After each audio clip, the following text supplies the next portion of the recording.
Nananatiling solid at nagkakaisa ang mga mababatas ayon yan sa tagapagsalita ni House Speaker Martin Romualdez. Ayon pa sa mga mababatas, wala nang mapapatalsik at walang magre-resign.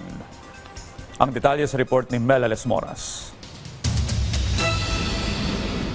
Kuha ito sa naging pulong ng liderato ng Kamara kahapon na pinangunahan ni House Speaker Martin Romualdez. Nakilahok dito ang mga party leader at iba pang opisyal ng mababang kapulungan kabilang na si Presidential Son at House Majority Leader Sandro Marcos. Ayon kay House Deputy Speaker Paulo Ortega, patunay ito na solid at nagkakaisa ang Kamara. Mainly it was focused on the budget and yung priority measures ng ating Pangulo.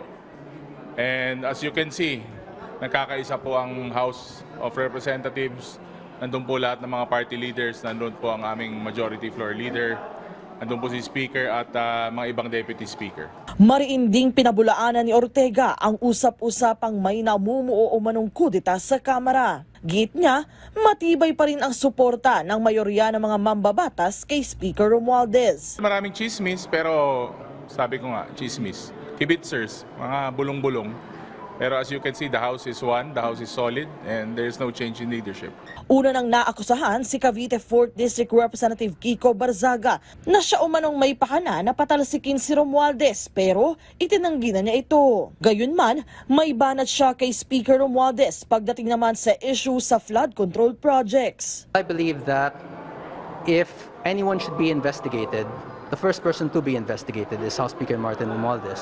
Why, sir? Why? Bakit po? Because he's the House Speaker. I'm saying that it's very unlikely for the Speaker to have no involvement in such a large issue.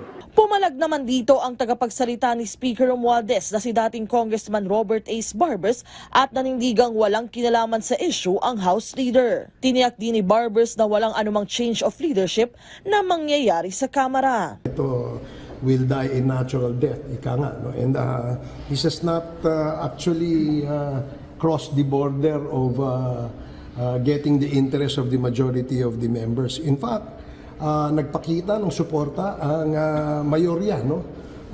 More than the majority. Walang plano mag-resign, walang planong pagtatanggal, at wala ring plano na magkaroon ng palit ng liderato dito sa mababang kapulungan. Melales Moras para sa Pambansang TV sa Bagong Pilipinas.